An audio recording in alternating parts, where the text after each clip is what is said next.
Bonsoir, je m'appelle Brennan House et bienvenue sur Worldview Week Hour. Mon invité du jour est Costi Hinn. Son nom de famille vous dit sûrement quelque chose puisque son oncle c'est Benny Hinn.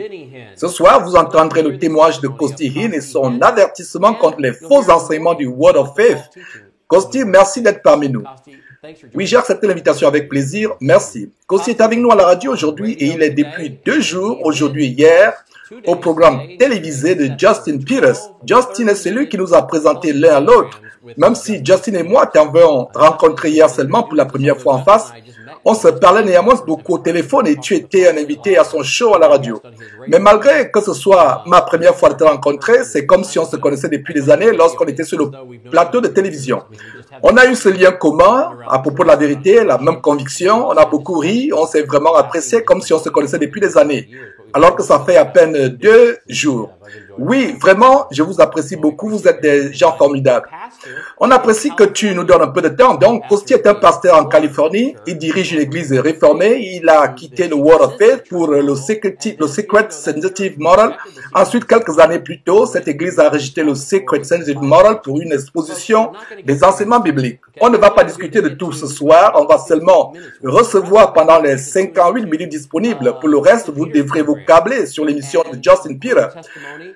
Commençons alors avec ton témoignage, ensuite nous discuterons d'autres éléments. J'ai grandi dans le mouvement appelé Word of Faith, évangile de la prospérité dans tous les sens du terme. Je l'ai vécu, apprécié et en ai aussi parlé à mes amis ou camarades de classe.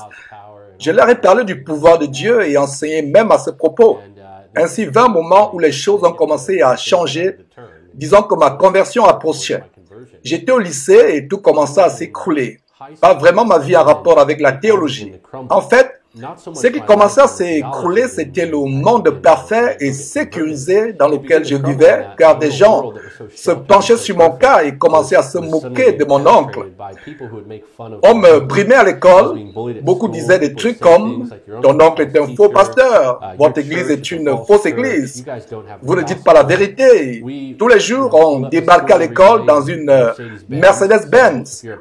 Donc si tu es l'enfant d'un pasteur et tu viens à l'école dans une Mercedes-Benz, tu as déjà des gens à tes trousses. Sauf si ton père a 2 professions et qu'à part d'être un pasteur, il possède aussi son propre business et que la voiture a été achetée grâce à ce business. En fait, nous étions une famille d'église dont nous vivions dans le luxe comme des boss et nous voilà maintenant dans le ministère. Et ce qui est intéressant, j'ai appris dans un lycée chrétien réformé et les élèves de ce lycée me disaient tantôt, mon père dit que ton église est une fausse église, mon père dit que ton oncle est un faux pasteur, que ton oncle enseigne des choses qui ne sont pas vraies. Ces séances de délivrance que vous faites chaque dimanche soir, le premier dimanche soir de chaque mois, tout ça ce sont des foutaises, c'est du mensonge. J'étais encore un enfant et je défendais toujours mon oncle en leur répondant qu'il ne savait pas ce qu'il racontait, qu'on avait de la puissance, qu'on était loin, que mon oncle était un loin de Dieu et que eux, par contre, allaient dans des églises mortes et qu'ils étaient tous morts. Donc, si tu étais luthérien, baptiste, presbytérien, réformé, et si tu étais autre chose que le Word of Faith, tu étais considéré comme un chrétien mort ou une église morte ou juste comme un des haineux. Les chaînes d'information en parlaient, comme l'État de la foi, CBC l'a souligné, comme aussi NBC, Deadline, ont fait un reportage sur mon oncle. Pour nous, c'était ce que je percevais étant jeune. Tout ceci constituait des preuves que Satan nous en voulait et voulait détruire notre royaume, le royaume de Hinn. Donc, nous, on croyait que c'était de la persécution, de la même manière que la Bible présente la persécution, tout comme ce qui se passe à travers le monde, comme le fait d'être chrétien entraîne autant d'épreuves. Même si ta vie est en jeu. Pour nous, les médias attaquaient tonton Benny et nous étions brimés parce qu'on était des Hinn et parce qu'on était de véritables chrétiens. Donc, quand j'ai commencé le lycée, je voulais jouer au baseball. Comme ça, j'aurais continué jusqu'au collège en devenant joueur professionnel. Là, je n'étais pas à fond, je n'étais plus à fond dans l'église et on ne me boumait plus vraiment car tout tournait autour du baseball. C'était ça ma vie. J'ai finalement commencé dans une nouvelle école. Mais avant, j'ai fait ce vœu devant Dieu. Je voulais que le Seigneur me bénisse, que je joue au baseball à l'université. Mais il fallait que je fasse un pacte. Prier, bien sûr. Parler avec foi, ok. Mais j'allais donc me sacrifier dans le service de Dieu afin de recevoir tout ce que je voulais, c'est-à-dire jouer au baseball à l'université. Ainsi, au lieu de débuter à l'université du coup, j'ai pris une année sabbatique pour travailler avec mon oncle Benny Hinn. Donc, en fait, tu as dit, Seigneur, si tu m'aides à jouer et exceller au baseball à l'université, je vais te servir auprès de mon oncle pendant un an, c'est ça? Absolument, c'est un homme de Dieu, et je dois aller le servir, et comme ça, Dieu m'ouvrira les portes, c'est-à-dire qu'il me bénira.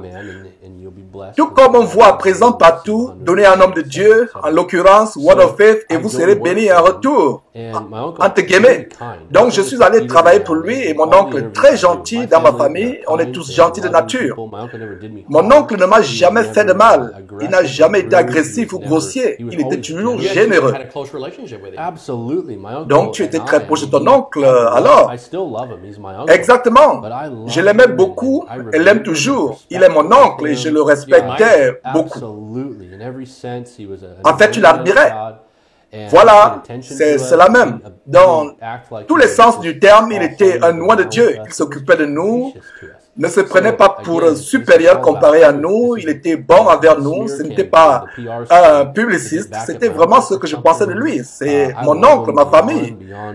Même mon père, je l'aime beaucoup, on était les meilleurs amis du monde. Il était très attentionné, gentil, un bon père en tout. Et il m'encourageait et me disait qu'il était fier de moi. Donc, c'est des gens qui savaient m'encourager. These are supportive people. So this is not personal, it's theological. Absolutely. And so even when I'm working for my uncle, I have that same mindset. I'm going to serve him. This isn't Donc, ce n'est pas personnel, mais théologique. Tout à fait. Alors, même lorsque je travaillais pour mon oncle, j'avais la même prédisposition qui était de le servir, car j'avais hâte de bosser pour lui. Donc, nous nous mettions alors à voyager. Nous prenions des vols avec son avion privé en parcourant le monde tout en continuant le ministère. Et très vite, je commençais à me poser certaines questions. Des questions que j'avais même en grandissant, telles que pourquoi mes amis ne veulent pas joindre notre église, puisque nous avons toujours des séances de délivrance, ou pourquoi mes amis ne reviennent pas à l'église après leur premier passage. Eh bien, c'est parce qu'on pratiquait beaucoup de choses étranges, entre autres des campagnes d'eau sainte, où mon père imposait les mains aux gens et nous tous parlions en langue sans arrêt, du genre levez les mains et priez au nom du Saint-Esprit, commence à prier en esprit et toute l'assemblée commençait à parler en langue. Depuis étant enfant, on t'enseignait déjà à le faire, en plus d'imposer les mains. Donc, tes amis ne voulaient vraiment pas revenir à ça, car ils disaient tous que c'est bizarre. Avec le temps, ça se comprend car dans la Bible, les langues étaient connues et presque inutiles si personne ne comprenait ce qui se disait. Malgré tout cela, je mettais ces questions dans un coin car on ne doit pas parler en mal d'un homme de Dieu.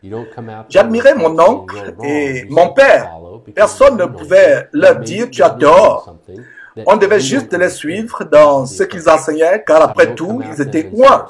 Et peut-être que Dieu faisait quelque chose que personne ne comprenait. Donc, on ne les touchait pas et on ne devait pas s'opposer à eux, en gros. Touch not my anointed, ne touchez pas mes oints. En fait, ce verset a été utilisé hors contexte, n'est-ce pas? Absolument, voilà. Mais d'une manière positive, cela nous a appris à éviter les commérages à propos de tonton Benny et de demeurer poli. Mais d'une manière dangereuse, théologiquement parlant, cela nous a appris à craindre des choses et à ne jamais poser de questions. Donc je passais du temps avec tonton Benny et je voyageais beaucoup, je voyais beaucoup de choses, je m'amusais quoi. On volait au-dessus de l'océan Atlantique, je mangeais de la bonne cuisine, on allait en Europe, en Inde, on avait des foules immenses. Cependant, je ne comprenais pas pourquoi les guérisons dans la Bible ne correspondaient pas aux guérisons lors des croisades d'évangélisation. Et aussi pourquoi les enseignements de la Bible étaient parfois différents des enseignements dans des croisades. Et je n'arrivais pas à savoir que ce n'était pas vrai. Donc j'ai pensé à un truc. Pourquoi les gens ne sont pas guéris en un instant? Instantanément, guéri instantanément. Pourquoi il faut un culte de 4 heures de temps avant d'arriver aux guérisons? Jésus-Christ n'a-t-il pas guéri les gens instantanément? Bon, après, je me suis encore dit que parfois la foi des gens fait obstacle. Donc, ça peut compliquer un peu tout ça. Donc, ce sont là certaines questions que je me posais sans cesse, là, que j'avais toujours dans la tête. manquez pas de vous abonner à notre chaîne YouTube Jésus-Christ TV, en cliquant sur le bouton s'abonner, juste au bas de la fenêtre de cette vidéo. Ainsi, vous recevrez automatiquement nos nouvelles vidéos, et vous ne raterez aucune. Vous connaîtrez la vérité, et la vérité vous affranchira. Jean 8, 32.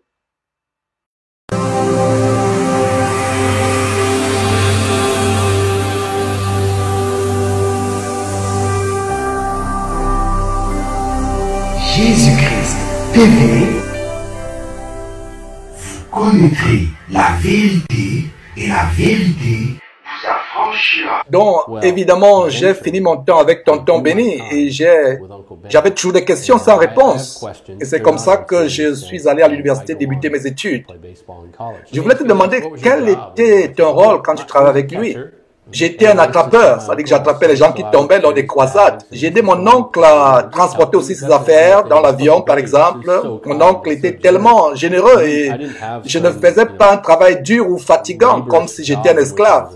Mon boulot était peinard, c'est-à-dire voyager avec lui, le servir et l'aider aux enregistrements dans les hôtels, attraper ceux qui tombaient durant les cultes. Donc, tu attrapais les gens, quand les gens reçoivent le Saint-Esprit, tu les attrapais. Oui, je les attrapais et ça devenait intéressant, surtout quand les plus gros enfants de Dieu tombaient. Il fallait deux d'entre nous pour soutenir la personne, ou encore lorsque les personnes tourbillonnaient ou volaient presque vers toi et tu ne savais pas trop comment les intercepter.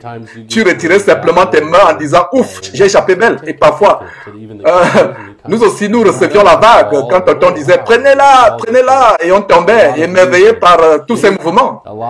Et donc, tu as fait tout ceci pendant une année entière. Oui, voilà, en effet, et un peu plus même. Et il me payait bien, tranquillement, très gentil, et tout cela allait bien, et toujours des questions dans ma tête. Mais il faut se rappeler que je n'étais pas né de nouveau, ni sauvé pour de vrai. Je ne comprenais pas l'évangile comme maintenant, au point où je n'étais pas sauvé. Je vivais carrément une double vie, je profitais de la vie.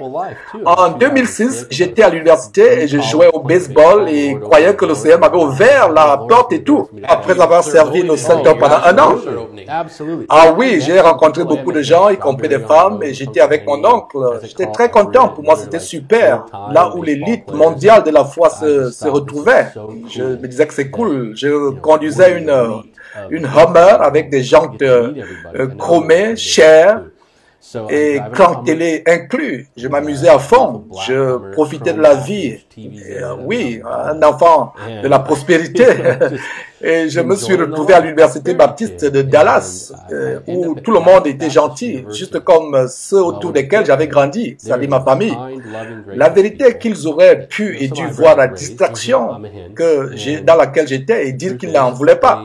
Au lieu de ça, le coach de l'époque, Dan Hefner, et en ce temps-là le président, Dr. Derek Cook, qui était un homme vraiment aimable, m'ont accepté dans l'équipe de baseball et tout semblait aller pour le mieux. Alors, je faisais partie de l'étude biblique avec l'équipe de baseball. Le coach Hefner était du genre disciple et il finit par être en charge d'un truc appelé The Hawks. Je dirais qu'il était un disciple de Jésus-Christ, d'une famille qui aimait le baseball. Il avait deux beaux-frères champions de baseball et en gros une belle famille chrétienne. Ils ont des épouses chrétiennes formidables. Les pères de certains sont pasteurs, donc vraiment des gens qui lisent la Bible. Ils mémorisent les Écritures et l'équipe de baseball bénéficiait du savoir biblique de la famille ou du cercle du coach. Donc, le Hawks, c'était le programme d'études bibliques. On commençait à mémoriser les Écritures, on commençait à aller aux réunions d'assemblée pour parler de l'Évangile. Et à ce moment-là, je vivais toujours une double vie. Je sortais avec mes amis faire la fête. Donc, l'immoralité était toujours présente. De même qu'il y avait des grains importants qui étaient des graines importantes qui étaient plantées. Voilà qu'un jour, tout se bouscule maintenant. Disons, c'est un moment qui s'est déroulé et je me rappelle comme si c'était hier. C'était avant un match et étant déjà sur le terrain, le coach Kivner s'est mis à nous regarder tous. Et il y avait de bons joueurs dans mon équipe. Certains sont toujours dans de grandes équipes aujourd'hui. Il dit, les gars, ne vous inquiétez pas des scouts. Calmez-vous, jouez, amusez-vous. Tout ceci, c'est pour la gloire de Dieu. Jouez pour la gloire de Dieu. Que vous gagnez ou que vous perdiez, que tout ceci soit pour sa gloire. Donc j'ai dit, ok. Et moi, bref, je ne savais pas ce que la gloire de Dieu signifiait.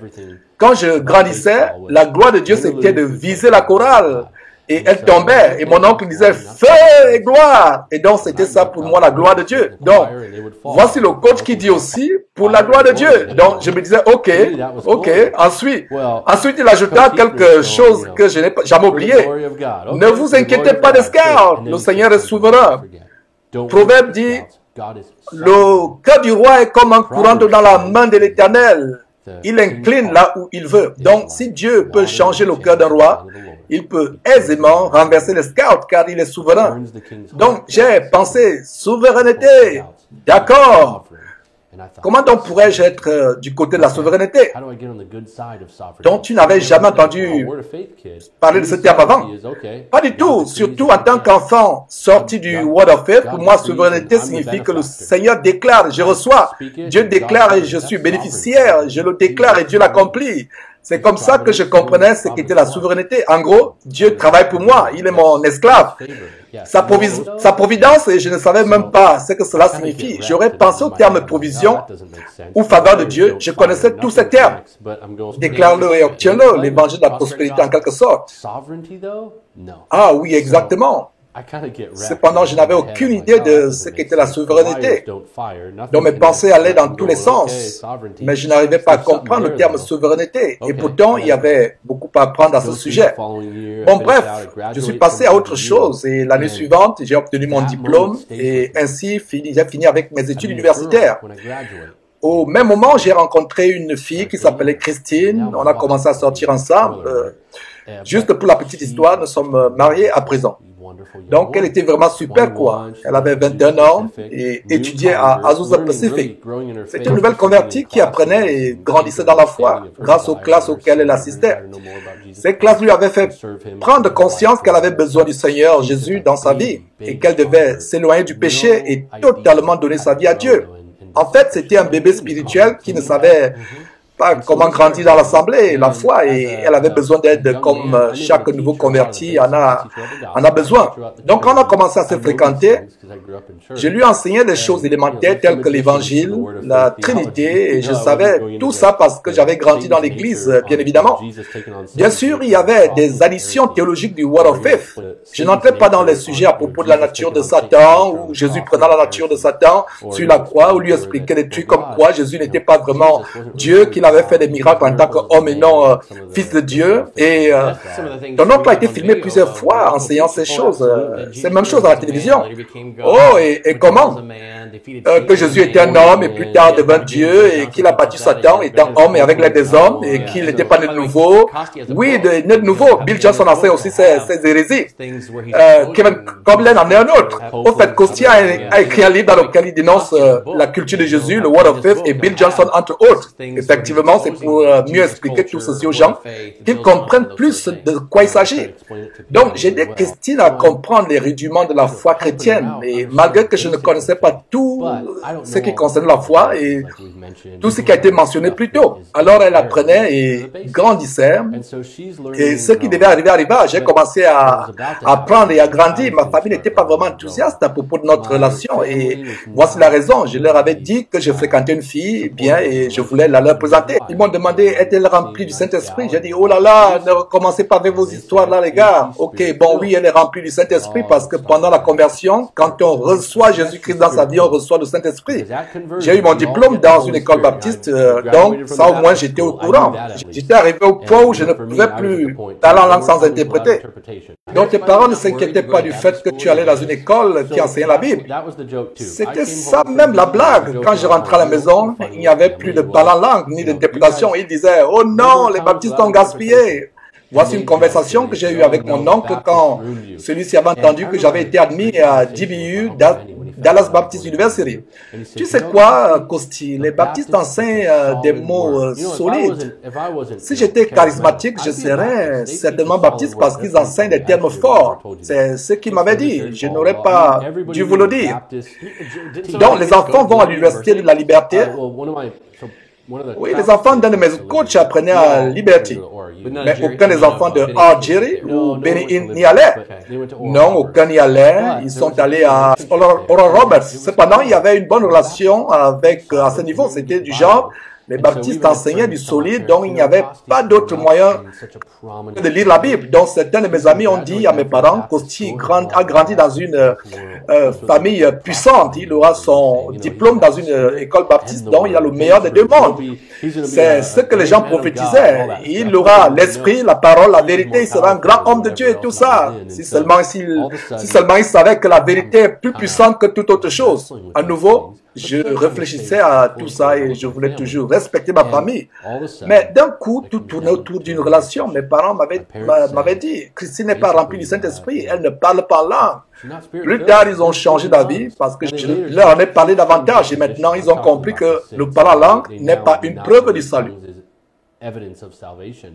Donc, ils ne voulaient pas que tu épouses ta présente femme. Alors là, elle ne parlait pas langue. Mon beau-père est un homme merveilleux, vice-président d'une compagnie de fer, un homme très gentil. On va chasser ensemble et ma belle-mère est très gentille aussi, mais il n'était pas du cercle des Hinn et ma famille avait d'autres plans. Ils voulaient que j'épouse une femme qui était comme eux, avec des beaux-parents aussi qui devaient être comme eux, avec un héritage comme le nôtre, qui est celui d'être des stars de la deuxième génération. Donc, j'ai cassé avec Christine et je lui ai dit, écoute, je ne crois pas que tu sois ma femme. Je ne crois pas que tu sois de Dieu. Je n'ai jamais oublié cette seconde phrase. On était assis dans un terrain de stationnement, parking. On parlait, je me détachais d'elle. C'était la fin en fait. Et un mois plus tard, j'étais à bout. Et un mois plus tard, j'étais à bout. J'ai parlé à maman et lui ai dit que je ne pouvais pas juste me marier avec une inconnue comme ça pour vous faire plaisir. J'en ai marre. Christine est celle qui me convient. Donc, je recontacte Christine et on se retrouve autour d'un plat. Christine, toujours charmante, gracieuse, me dit, Costi, je pense que tu aurais appris de cette expérience de toute façon. Je suis heureuse que tu m'aies rappelé pour qu'on discute. Cependant, je crois que tu dois apprendre à prendre des décisions toi seul. Agis en homme et pas selon ce qui convient à ta famille. Cela marqua un autre moment important dans ma vie. Après la souveraineté de Dieu, devenir un homme. Du coup, mes parents ont un peu fléchi, mais ont ajouté, on va amener Christine au culte de tonton Benny. On va l'amener au service du vendredi saint et on va lui imposer les mains de sorte qu'elle reçoive elle aussi ce que nous avons. En fait, en tant que parent, si tu ne peux pas le battre, joins-toi à lui. Si tu ne peux pas empêcher ton enfant, tu ne peux pas empêcher ton enfant à se marier à quelqu'un, laisse tomber et aime-les, supporte-les, établis même un semblant de relation. Alors, au fil du temps, le plan était d'arranger Christine, arrangeant entre guillemets. Donc, il fallait amener Christine à une des séances de votre oncle de façon à ce que, oui, tu as tout compris. Donc, mon père et tous ces instants qui consistaient à imposer les mains, pitié de ma femme, elle a tout fait comme il fallait. Elle est tombée, elle a mis ses mains en l'air et elle est tombée, trébuchant sur ses talons même. Donc, elle essayait d'être slain in the spirit, frappée dans l'esprit. Ah oui, en effet, elle m'a avoué que l'expérience qu'elle a faite était effrayante et elle s'est sentie bizarre, comme si c'était une présence démoniaque qui était là. Je n'ai jamais vraiment dit cela. Mais en ce moment-là, elle était déjà une véritable croyante, non? Oui, elle était. Et si tu me demandais maintenant, toi, tu penses qu'il s'agissait de quoi? C'est très simple. Un vrai croyant qui plonge dans cet environnement devrait se sentir vraiment inconfortable et avoir la conviction que cela ne vient pas de Dieu et que ce sont les ténèbres et non la lumière. Ce n'est pas ma place ici. Christine se disait, non, est-ce la voix du Seigneur? Moi, j'étais déjà habitué à tout cela, mais pas elle. Tu n'étais pas croyant en ce moment, là, n'est-ce pas? Non, on est censé tomber et tout. Donc, quand elle est tombée, je me suis dit, ok, génial, elle reçoit aussi ce qu'il faut. Et tout le monde serait content. Je voulais juste que tout le monde soit heureux et qu'on nous laisse la paix. que tout le monde s'entende bien. Ensuite vint la partie du parler en langue. Il y avait des conférences telles que des conférences pour la jeunesse et on passait des bons moments. Et voici une femme qui vers la fin du service fait appel à la repentance et tout. Elle dit, élève ta voix et prie en esprit, bouge tes lèvres et dis tout ce qui vient du bout de tes lèvres, blablabla, blablabla. Elle voulait enseigner comment parler en langue en fait. Oui, il y a tous ces enfants devant nous, ma femme et moi, vraiment pitié de ma femme. Elle est d'accord pour que je partage ces choses, car c'est la vérité. Elle lève sa main en l'air, car elle a appris que c'est un signe d'abandon, et tout le monde le faisait autour de nous. Il tremblait et faisait des trucs bizarres. Ma femme, toujours les mains en l'air, essayait de regarder et imiter. C'est comme ça que je voyais son menton bouger, et elle essayait de parler en langue. Sur le coup, je me disais, waouh, elle y arrive, ça va marcher, oh là là, j'ai hâte que mes parents voient ça. Attends, elle parle en langue là. Problème réglé, je vais épouser cette fille et vous ne pourrez plus m'en empêcher. C'est bon là, le fiston est prêt, personne ne peut plus dire quoi que ce soit. On ne peut plus dire à Roméo de ne pas avoir Juliette, c'est fini tout ça. Et il fallait qu'elle soit remplie du Saint-Esprit et parle en langue pour que tout le monde soit content. Quelque temps après, elle disait qu'elle ne comprenait pas elle ne comprenait rien de cela et qu'elle n'était pas heureuse à propos de tout ce qui se passait. Elle avait l'impression que ce n'était pas bien, que ça ne venait pas naturellement. Tout était enseigné et même forcé. Bon, comme une bonne convertie, bien sûr je croyais qu'elle avait été bien convertie. Elle lisait les Écritures et se sentait condamnée. La pauvre, elle ne connaissait même pas encore bien la parole et personne ne l'avait vraiment pas accompagnée dans sa marche avec Christ. Mais le discernement, la condamnation et le Saint-Esprit sont assez pour un chrétien, un croyant, pour qu'il ou elle comprenne qu'il y a quelque chose qui n'est pas clair. Donc, elle s'était rétractée et un jour, elle vient me dire qu'elle a compris un truc. Costi, je ne crois pas que j'ai un problème. N'est-ce pas l'apôtre Paul? Attends, je vais te le montrer. Est-ce qu'il n'y avait pas quelque chose comme ça? Mais tous ne parlaient pas langue. Il y a quelque chose comme ça dans la Bible. Et je réfléchissais, oui, peut-être, en effet, je ne sais pas, parlons-en un tout petit peu. Corinthiens chapitre 12, elle me le montre et je commence à comprendre certaines choses. Des éléments me reviennent à l'esprit et comme j'avais appris à l'Université baptiste de Dallas, plusieurs points dans l'intervalle de 4 à 5 ans. Donc, toutes ces graines qui avaient été plantées au courant de ma vie ont fait que je commence à réaliser qu'effectivement, Paul avait dit que tous ne parleraient pas en langue, tous n'auraient pas les dons de guérison, d'interprétation et tout cela. Christine avait raison, les Saintes Écritures avaient raison. Donc je me suis rétracté et vraiment, pour ma famille, ce n'était pas assez. C'était la doctrine que nous connaissions, nous étions attachés depuis des générations. Là, je commençais à être différent, à me détacher de cela, ce qui n'était pas normal car on fonctionnait comme une mafia dans le ministère. Personne ne doit être critique de la famille ou quitter la famille. Le sang est plus épais que la famille. La famille est plus importante que la doctrine. En tout, tu ne dois pas te détourner de ta famille. Je ne connaissais pas les paroles de Jésus dans Matthieu chapitre 10 et il dit qu'il est venu apporter l'épée et non la paix, qu'il va mettre à dos père et fils, mère et fille. Je n'avais jamais vraiment réfléchi à Matthieu chapitre 12. Qui sont ma mère et mes frères. Ce sont ceux qui entendent mes commandements, les commandements de Dieu, qui entendent les commandements de Dieu et les gardent. Donc pour moi, les Écritures devenaient vivantes. Et c'est ma femme qui m'avait aidé à ouvrir les yeux. Donc on faisait un ministère au Canada et les questions venaient maintenant au galop. L'orage se formait, la tempête arrivait. Ma femme passait des moments difficiles. Et quand il y a des problèmes de doctrine, ça cause des divisions au sein de la famille. C'était très dur. Donc, un ami à moi m'a appelé depuis la Californie. Nous sommes tous deux fans du hockey.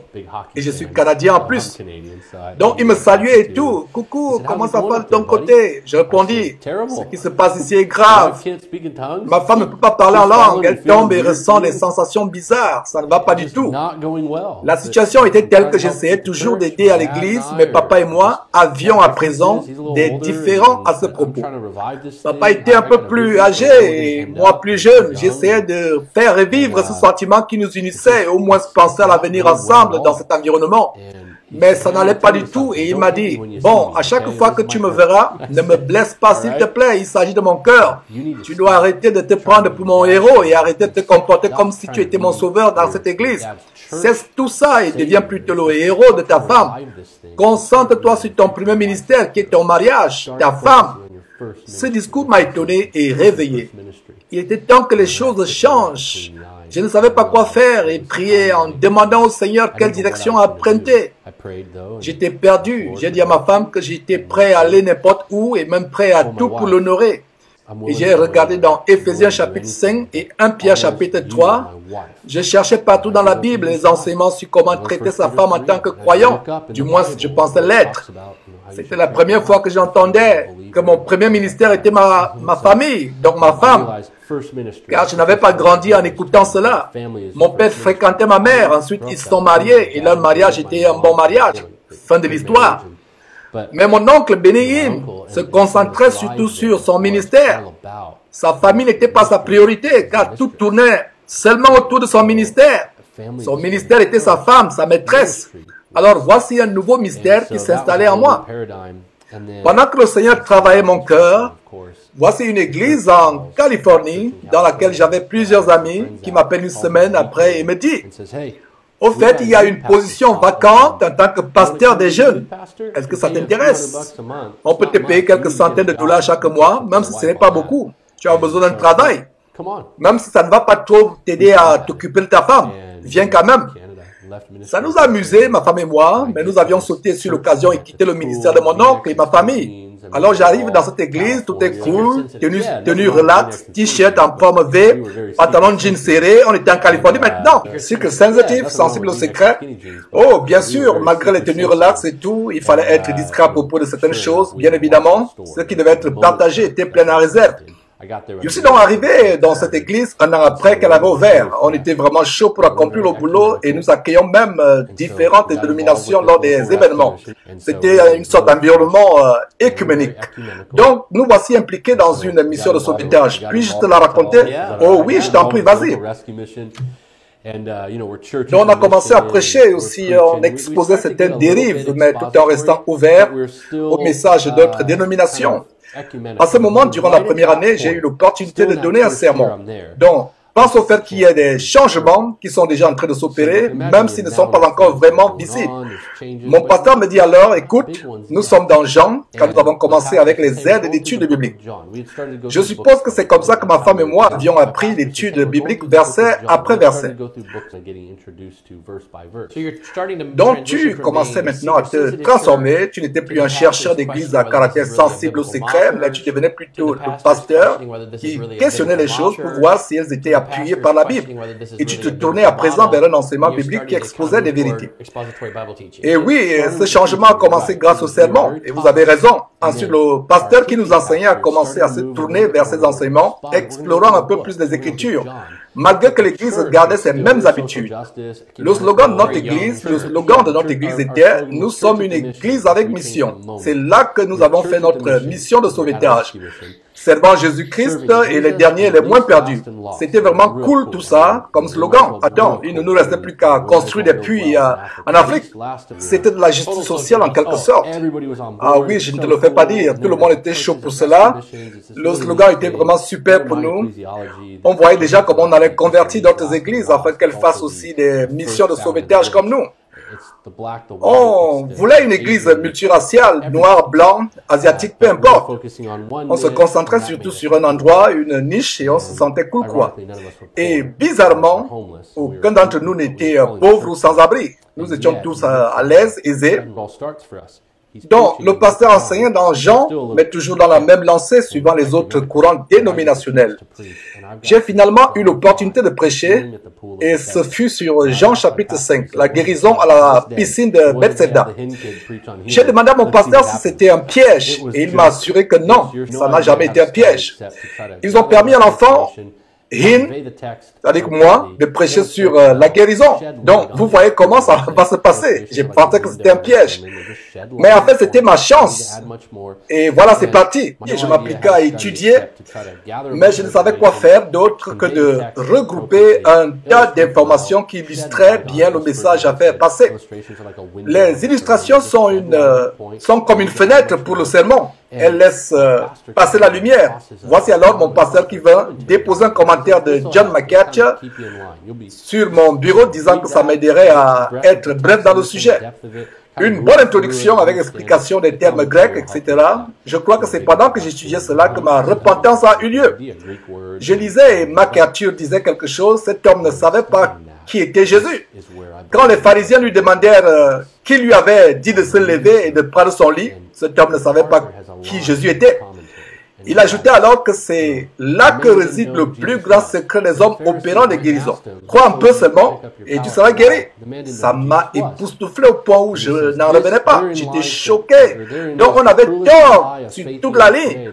On désignait ma famille les Hin. Nos enseignements étaient faux. Et il n'y a pas de discussion à propos de dons ou quoi que ce soit. Nous avions tort de mentir aux gens que s'ils croient juste assez, ou un peu, Dieu les guérirait. C'était complètement faux. Je le réalisais pour la première fois. Oui, parce que l'homme avait été guéri sans même savoir qui était Jésus. Ah oui, tu as raison, c'est ça. Il ne connaissait pas Jésus et d'autres choses ont commencé à sortir de l'ombre aussi et par la suite, mes yeux s'ouvraient. Voilà pourquoi je crois que c'était à ce moment que ma repentance prenait place, la conversion d'un cœur mort, soudainement revenu à la vie. Éphésiens 2 nous dit, nous sommes morts par nos péchés. J'étais mort et tout à coup la parole se révélait et me sortait des ténèbres. Je me souviens que je lisais à travers le texte dans Jean chapitre 5. La multitude était là, je répète, la multitude. Mais il n'y a eu qu'un seul homme qui a été guéri. Alors que nous avions l'habitude de dire aux gens que la volonté de Dieu était de guérir tout le monde. Et que Dieu guérirait tout le monde. Que Dieu pouvait guérir tout le monde. Ok, bien sûr, Dieu est un guérisseur toujours. Dieu est un guérisseur toujours d'actualité. Mais cet épisode a aussi été une révélation. Parce que dans un verset, un homme a été guéri parmi tant d'autres maladies. Est-ce que cela signifie que Jésus-Christ détestait les autres alors? Ou bien il est souverain et guérisseur? Ça m'a frappé ce que le coach avait dit, souveraineté. Je me suis dit, oh oh. Donc Dieu peut choisir de guérir quelqu'un et le faire aujourd'hui. Par exemple, quelqu'un fait des examens de cancer et les gens prient pour lui. Il retourne faire des résultats et du coup, le cancer a disparu. On ne peut pas se l'expliquer, mais c'est Dieu qui agit et non Bénéhine. Dieu peut toujours faire des miracles. Le salut est un miracle. Alors, tu ne doutes pas des miracles et je ne doute pas des miracles non plus. C'est juste que nous ne croyons pas qu'il y ait des prophètes ou des apôtres spécialisés en faisant des miracles parmi les hommes de nos jours. C'est vrai, personne ne l'utilise, sinon au lieu de l'exercer de la même façon dont les hommes l'enseignent, il l'utilise comme s'il s'agissait de quelqu'un plein de compassion. En fait, si tu es plein de compassion, tu l'es, c'est ton don. Point final. On ne te l'apprend pas à exercer. C'est plutôt du genre, tu te la pousses maintenant. Ou tu te vantes. C'est dans du genre, tu te vantes. J'ai le don de guérison. Tu vas dans un hôpital, au nom de Jésus-Christ, boum, guérison instantanée. Alors que jusque-là, il n'exerce pas la parole de Dieu, il ne la pratique pas. Ce n'est pas ce qu'on appelle don. Est-ce que Dieu guérit? Oui, mais tu as raison de dire que c'est pas juste de l'exercer. Et il y a autre chose à ce propos toujours, comme j'avais remarqué dans le passage où Jésus avait guéri l'homme instantanément, il lui a dit, lève-toi et marche. Prends ton lit et voilà le gars parti. Je me suis dit, comment? Et aujourd'hui, on a des cultes de 4 heures de temps. On doit créer une atmosphère propice avec une musique spéciale. Nous devons jouer la musique longtemps. Nous devons faire aligner les gens, les mettre en rang et leur dire, Dieu va étendre sa main sur toi ce soir. Ah non! On n'a pas besoin de faire tout ce cirque si on a vraiment reçu le don de guérison. C'est comme ça que j'allais dans les Écritures et remarquais que Jésus guérissait instantanément. Sauf une fois dans Marc où il a dû prier sur l'homme aveugle 2 fois. Et ensuite, que fit-il? Il va enseigner à ses disciples quelque chose à ce propos. Il a prié 2 fois pour cet homme expressément. Il voulait enseigner quelque chose. Là, c'était une exception, car la norme était pour Jésus de guérir instantanément. Dans notre monde, c'est-à-dire celui des Bénéhines, il ne pouvait y avoir de guérison instantanée. Donc, pour moi, tout ça était faux. Donc, avec tout cela, j'ai commencé à me lamenter, car je devais prêcher ce sermon dans 3 jours, et là, j'étais vraiment mal. Je crois que je m'arrachais les cheveux pendant ce temps où je gueulais, où je criais, et je criais en me rendant compte que j'avais cru à un mensonge aussi cruel. J'étais loin. J'essayais de rectifier tout cela présent. Dieu est souverain. Je me souviens qu'il y avait un ancien de l'église, son nom était Gerald Bert, et il me regardait juste en souriant et il envoyait des messages à d'autres anciens de l'église, du pasteur Tony, celui qui m'avait permis de prêcher, que tu connais les prières de ces hommes. Comme ils guident, ils sont juste là, souriants, comme pour dire, on se comprend, on avance, on est ensemble, il n'y a rien de super, c'est juste une autre brebis, quoi. Mais ils ont commencé à remarquer cette transformation en toi, non? Oui, puisqu'on est tous ensemble, on observait seulement comment Dieu changeait les choses dans ma vie, dans leur vie, dans l'église même. Donc, la raison pour laquelle je disais qu'il s'agissait ici de ma conversion personnelle est le fait qu'on me parle seulement du fruit et de l'évidence du salut. En effet, je ne voulais plus rien entendre du word of faith, la parole de foi. Je ne savais pas qui ils étaient, ni ce qu'ils enseignent. Tout ça était faux pour moi. Donc, je ne voulais plus rien savoir d'eux. Je voulais ce que la Bible disait, ce que Jésus disait et savoir ce que Jésus a fait. Je voulais connaître les enseignements du Nouveau Testament. Je voulais savoir quel était mon rôle, ma mission, et je voulais la remplir parfaitement. Je ne suis pas un apôtre et je ne serai pas un apôtre. Je ne suis pas un prophète et je ne serai pas un prophète. Qu'est-ce que le Nouveau Testament me demande de faire en tant que disciple des disciples? Quel est mon rôle? Comment ta famille a-t-elle réagi à tout ceci? Je peux dire 50%, 50-50. On a toujours de bons rapports familiaux à ce moment. On avait toujours de bons rapports familiaux à ce moment-là parce que je n'avais pas encore la totale compréhension des choses bibliques. Je savais juste qu'on avait tort. Donc, maintenant que tu savais ça et que tu es là sur le plateau et récemment tu as enregistré 12 programmes de 30 minutes avec Justin Peters, tu es sur le plateau avec nous aujourd'hui en live sur 35 chaînes télévisées et ça va atteindre plus de 175 000 abonnés.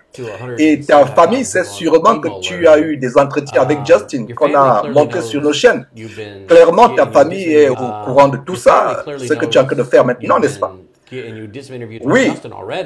Alors, comment ils réagissent à tout cela? Bon, une fois de plus, comme je vous le disais plus tôt, les liens de sang sont forts. Ma famille n'apprécie pas le fait que je sorte de l'ombre pour exposer la vérité publiquement. Mon ministère n'est pas fondé sur une approche anti-Benny ou l'anti-charismatique ou l'anti-quoi que ce soit. Maintenant, je suis un pasteur qui prêche la vérité et qui repousse le mensonge. Donc en fait, tes parents essaient de voir ça comme n'étant pas à propos de Benny Hinn, mais plutôt à propos de la vérité qui doit être prêchée. 1 Timothée chapitre 3, jette-y un coup d'œil. Donc si mon oncle m'appelait et me demandait « Qu'est-ce que tu fais, Costi? Pourquoi tu racontes toutes ces choses ?» Je lui dirais « Tonton Benny, allons-y dans 1 Timothée chapitre 3 et lisons les caractéristiques d'un pasteur. Voici comment nous devrions approcher une telle situation. » Aussi, je vérifiais d'autres détails tels que les instructions de Paul à Timothée. Prêcher la parole, je me disais, ok, je vais le faire, mais mon sermon se tournait vers repousser le mensonge et exhorter. Je continuais mes recherches et j'ai lu Romains chapitre 16, 17 et 18 en marquant ce qui cause autant de discorde dans ce qu'ils enseignent. Maintenant que je suis pasteur, je dois m'y mettre sérieusement. Dans cette position, il faut former les gens, il faut étudier la parole. Tu dois connaître la doctrine. Pourquoi? La réponse est Hébreux chapitre 13, verset 17, qui dit « Obéissez à vos conducteurs et ayez pour eux de la déférence, car ils veillent sur vos âmes comme devant en rendre compte, etc. » Waouh! Quelle responsabilité! Je vais devoir rendre compte un jour au Seigneur Dieu. Donc, vous faites tout ceci à cause des âmes et non pour la réputation de votre famille alors. Exactement. Et maintenant, plusieurs membres de ma famille et peut-être beaucoup parmi les téléspectateurs aussi se sentent offensés. Ils nous prennent comme si je les agressais individuellement alors que ce n'est pas le cas.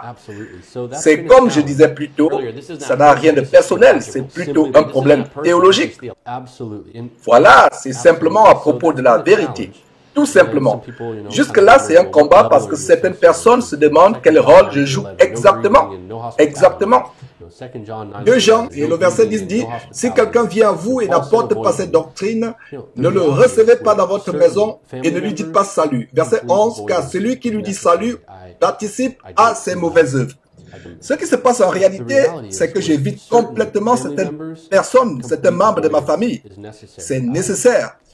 Je ne vois pas mon oncle Benny et c'est tout, on ne se voit pas. En analysant les relations qui ont été maintenues avec mes parents, je leur rends visite, on parle de tout ça, mais sans vouloir mettre quelqu'un sous le projecteur. Je te dirais ceci.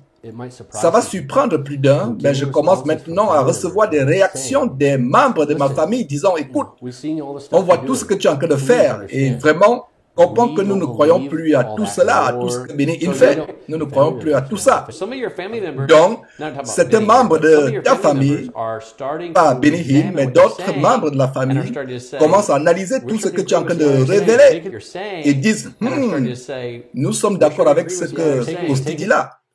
Oui, en effet, et certains ajoutent, vas-y mollo sur ce que tu dis de nous. Nous sommes d'accord avec ce que tu dis, mais doucement. Il s'agit de la famille. Il s'agit de la famille là. On te pose des questions à cause de ton nom de famille, mais ici, j'ai l'espoir que. Alors, concernant ta famille, le problème de certains n'est pas de connaître la vérité, mais plutôt d'éviter que la famille soit éclaboussée. Oh oui, bien sûr, parce que ça apporte aussi la honte sur la famille.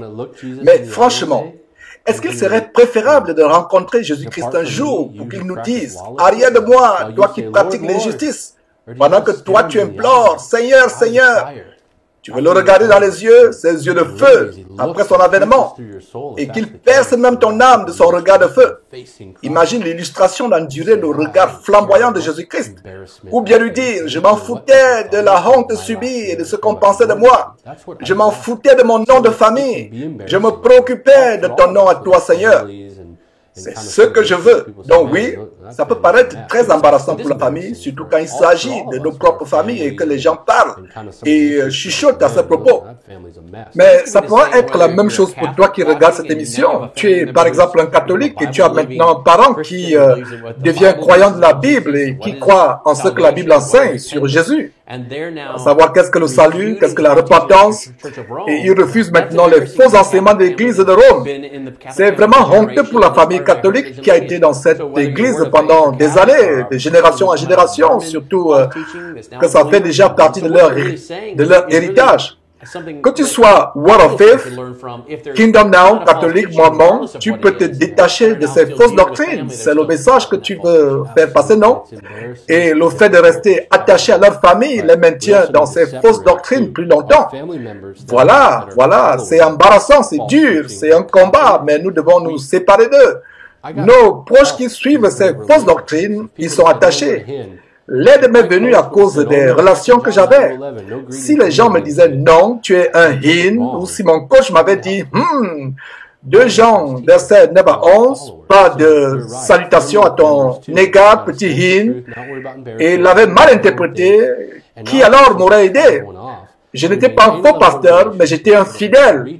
Donc, même les proches doivent supporter la vérité et ne pas s'inquiéter de la honte qui vient avec cela, ou ce à quoi les gens pensent. Il ne faut pas aussi complètement tourner le dos aux gens. Gardons une certaine relation pour être capable de partager avec eux. Mais comme je l'ai dit, je garde mes distances. Je ne vais pas appeler mon oncle Benny Hinn et juste lâcher tout comme ça d'un coup. Non. Il est dans le faux et je crois qu'il le sait d'une manière ou d'une autre. Mais en même temps, plusieurs proches dont mes parents l'ont suivi aveuglément dans ce mouvement. Donc je garde un semblant de relation, dans le but d'évangéliser surtout. C'est un devoir. Nous devons évangéliser coûte que coûte. Il y a quelques semaines, j'ai discuté avec mes parents et on a eu une bonne conversation sur l'évangile et c'était tout. Je continue de prier pour eux, ils m'aiment, moi aussi je les aime, mais il y a d'autres proches qui sont très impliqués dans Bethel. On ne se parle pas vraiment. Alors, tu parles de l'église de Bethel à Redding, en Californie, de Joe Johnson. Oui, voilà. Centré autour de Jésus, autour de Jésus-Christ, une nouvelle réformation apostolique. Exactement. Ils y sont à fond. Et j'ai un proche qui travaille avec Todd White. Beaucoup d'entre eux sont toujours dans ces choses-là. Et ils m'ont tous bloqué sur les réseaux sociaux. Aucun ne veut m'adresser la parole, mais si seulement ils avaient des questions à poser, je leur ouvrirais ma porte, grand comme ça. Même au boulot, je les recevrai. Quand je suis en pause, je décoche mon téléphone à chaque fois que quelqu'un a besoin d'aide. Ou même si la personne vient juste, ou même si la personne veut juste être éclairée sur certaines questions. On discute de la parole de Dieu tranquillement. C'est la parole qui le veut. Jude a dit, arrache-les, aie pitié de certains. C'est une mission de sauvetage là.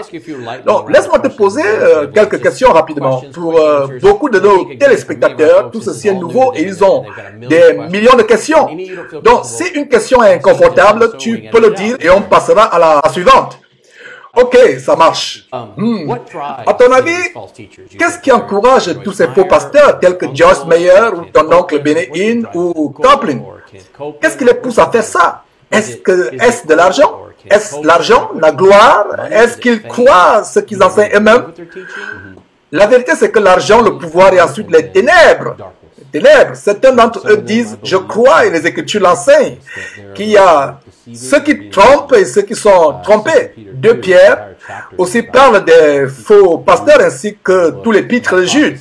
L'apostasie est exposée, faux professeurs, faux docteurs, faux enseignants, faux prophètes déguisés en agneaux, dont les ténèbres choisissent et placent certains où ils sont. Certains le font parce qu'ils sont sous l'influence des esprits démoniaques. Ils ont été offerts à ce monde en fait, absolument. Romains chapitre 1 dit would be the other two things. I would just say that's always been the downfall of humanity. It's involved in politics, involved in everything. The flesh. That's right. Loving the world system. Absolutely. So. Romains chapitre 1 dit c'est pourquoi Dieu les a livrés à l'impureté selon les convoitises de leur cœur, dont le pouvoir et l'argent sont les 2 autres choses que je pourrais qualifier de pièges pour l'humanité. On les retrouve partout, dans la politique, partout. L'amour du système de ce monde, du système de péché, effectivement. L'argent, le pouvoir et les ténèbres. Durant toutes ces années passées dans cet environnement, avez-vous rencontré quelqu'un qui a été guéri? Non, non, pas naturellement. Tu veux dire par certaines personnes? Oui, et pas grâce aux mains d'une personne qui proclamait sans cesse avoir le don de guérison. Mais bon, comme plusieurs, j'ai été témoin de cancers qui disparaissaient, des docteurs abasourdis, des gens qui priaient en disant « Seigneur, que ta volonté soit faite ». Et sa volonté était faite immédiatement. Et ressuscité mort. Tu as déjà assisté à une telle scène? Non. Je n'ai jamais vu une personne ressusciter des morts. J'ai entendu plusieurs histoires de ce genre, mais je n'ai jamais vérifié. Toujours une grande fable que tout le monde applaudit, mais je n'en ai jamais vu de mes yeux. Dans les entretiens que nous avons eus avec Justin, qu'on va diffuser dans quelques semaines, tu vas discuter des sujets tels que ne touche pas aux oies de Dieu. Tu vas aller en profondeur dans la théologie avec Justin, n'est-ce pas? Oui. Donc, logiquement, tu vas aborder énormément les arguments pour contredire les enseignements du Word of Faith ou le Kingdom Now sur le plateau avec Justin. Oui, et l'un des points principaux sera de répondre aux questions telles que pourquoi Bethel est-elle dangereuse? Pourquoi Bethel est-elle dangereuse? Pourquoi Bill Johnson et la nouvelle réformation apostolique sont des systèmes de doctrine hérétiques qui contaminent beaucoup d'enfants, et ça inclut Mike Biker. Oui, étant du 21e siècle, je vois ça plus qu'avant dans ma génération. C'est l'émotion, la musique, et on aime tellement notre musique, on aime les émotions. On ne veut pas être froid et sec, quoi. C'est tout ça qui nous attire et nous retient dans ces choses. Les gens de notre génération aiment le show et du coup, quand il n'y a pas tout cela, la bonne musique, oh voilà encore, peut-être tout enseignement où il n'y a pas de musique, ou toute personne qui prêche la véritable parole, ils disent, ah voilà, ce fou-là. Donc, on répond à la grande question qui est de savoir ce que Bill Johnson enseigne et pourquoi c'est hérétique. Et je paraphrase les termes de ses livres et enseignements pour répondre à ces questions. Et tu es en train de travailler sur un livre à ce sujet, non? Oui, mon collègue pasteur Anthony et moi, nous écrivons ensemble un livre qui sortira cet automne, qui s'intitule « Définir la tromperie ». On a une bonne équipe qui s'implique vraiment pour corriger le tout, pour faire des corrections. Nous avons écrit page après page, et nous aborderons des questions importantes telles que la troisième vague et aider les gens à comprendre pourquoi c'est du mensonge. On espère aider beaucoup de gens en tout cas. La troisième vague que Peter Wagner a enseigné. Oui, c'est ça. Qu'en vient-il des fidèles du Word of Faith ou Kingdom Now qui suivent cette émission présentement? Parce que je sais que le mot fera le tour. Donc, que dirais-tu à tous ceux qui sont un peu sceptiques ou qui essayent de repousser tes arguments? D'après mon expérience, je peux dire qu'on avait tort et que Jésus n'a pas pris la forme de Satan. Contrairement à ce que Benny Hinn enseigne, Jésus était un homme et le Fils de Dieu. Les Écritures le disent clairement. Il n'a pas fait les miracles en tant qu'homme qui avait une relation juste parfaite aux yeux de Dieu. Il a accompli les miracles en tant que Fils de Dieu. Je dirais aussi que nous avons besoin de comprendre que ce n'est pas un débat. Ce n'est pas notre fierté qui est en jeu. Je préférerais bénir le Seigneur, louer le Seigneur avec quelqu'un qui sort tout juste du Word of Faith et qui dit « Ok, je ne me sépare pas complètement d'eux, je reste ouvert et prudent, mais qui du moins abandonne les faux enseignements sur Jésus. » En fait, ce n'est pas parce que tu ne crois pas seulement ou par la langue comme signe, mais ce que tu dis, c'est que tu as des amis pentecôtistes charismatiques qui rejettent complètement le mouvement de la foi de Word of Faith. Exactement. Et tu as toujours des rencontres avec eux sur des sujets importants tels que le salut. Donc ce n'est pas à propos de gagner un débat sur les dons ou par la langue. Ton souci c'est de corriger les faux enseignements sur Jésus, l'évangile faux et toutes ces choses hérétiques qui se passent dans le Word of Faith. Voilà, j'ai dit, revenez-vous du Word of Faith, revenez à l'origine, à l'évangile pur de Christ, c'est-à-dire la sainte doctrine, qui est Jésus, la compréhension du salut. Toutes ces choses doivent être enseignées et arrêter d'enseigner que Jésus était né de nouveau, comme Benny Hinn l'enseigne de manière hérétique, puisque c'est des choses hérétiques. Et il y a également Bill Johnson qui enseigne ces choses. Exactement, c'est la Trinité, on ne s'amuse pas avec ça. Retournons au christianisme original du 1er siècle. S'il y a des groupes qui ne sont pas d'accord, ok, discutons-en. Retournons à l'essentiel, en un mot. Le corps de Christ doit se rappeler de toutes les choses que nous ont enseignées les prophètes au 1er siècle, les apôtres au 1er siècle, et Jésus-Christ lui-même. Leurs liens avec Bethel et Bill Johnson sont brisés. Mon oncle Benny Hinn a vu ses papiers annulés.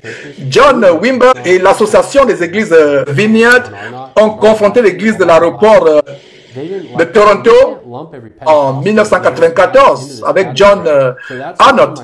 Toutes ces croisades de réveil ne sont pas des bénédictions mais des malédictions. Beaucoup ne les aimaient pas. Donc, on ne peut pas forcer les pentecôtistes et charismatiques dans cette catégorie. Donc, c'est aussi mon encouragement envers ceux du Word of Faith, le mouvement de la parole de foi, qui sont attachés au mystère ou prodige ou miracle du soi-disant Saint-Esprit, qui n'est que des manifestations diaboliques. Revenez à votre bon sens. Il y a beaucoup de bonnes personnes qui ne sont pas hérétiques. Sortez de cette folie. Ouvrez la Bible et lisez ce qui est écrit selon le contexte. Amen. C'est ce que je dirais aussi. C'est ce qui t'a convaincu, le fait de lire la Bible dans le contexte approprié, le bon contexte. Oui, la Bible lue dans le bon contexte, cela est génial. Le Saint-Esprit t'a convaincu et la purification par les Écritures t'ont aidé, la sanctification par les Écritures t'ont aidé. Tu as étudié la Bible en faisant attention au contexte. La parole de Dieu, la présence du Saint-Esprit et les servants de l'Éternel qui étaient là pour me guider. Quand j'ai commencé à me révolter pour parler de la vérité, mon espoir était de rencontrer des gens comme toi, avec d'autres avec qui j'allais chasser l'hérésie et ainsi éviter la mort du mauvais côté. Accrochons-nous à la sainte doctrine et débarrassons-nous des fous, parmi lesquels le Word of Faith et les mouvements de prospérité, le Word of Faith ou le Kingdom Now, et avançons. Priez pour Costier et sa famille, surtout pour son oncle Benny, que le Saint-Esprit le touche et travaille dans sa vie, que la vérité lui soit révélée. On ne connaît pas les plans de Dieu pour la vie de Benny Hinn, mais il peut l'amener à comprendre que ses enseignements sont faux. Ce serait vraiment merveilleux. Dieu n'a pas besoin de célébrités, il n'a pas besoin de nous, mais il choisit de nous utiliser quand même. Remercions Dieu d'avoir utilisé Costi. Priez pour lui, pour sa famille, et même venez le rencontrer en face. On a payé le billet d'avion de Costi pour qu'il arrive ici au studio. On a payé ses frais d'hôtel. Il n'a rien payé pour venir à ce studio, sur ce plateau. On lui a pas fait payer son passage dans ce studio. Nous faisons ceci parce que nous devons exposer tout ce qui arrive à travers le monde, toutes ces hérésies qui arrivent à travers le monde. Nous donnons la plateforme à toute personne qui peut exposer ces vérités. Nous leur donnons gratuitement le plateau. Il ne paye rien. Donc voilà. Donc Costi, par exemple, est venu passer de ces choses comme son oncle, dont les hérésies sont devenues populaires. Donc voilà. C'est gratuit tout ce que nous faisons et beaucoup de personnes écoutent Costi aujourd'hui et plus qu'ils nous écouteraient. Donc merci d'être venu à ce programme.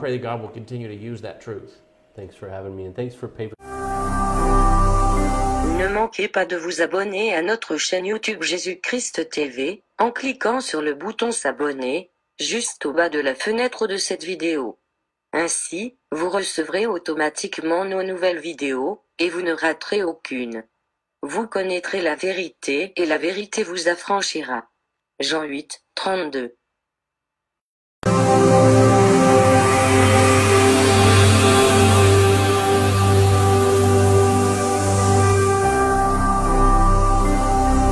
Jésus-Christ TV, vous connaîtrez la vérité et la vérité vous affranchira.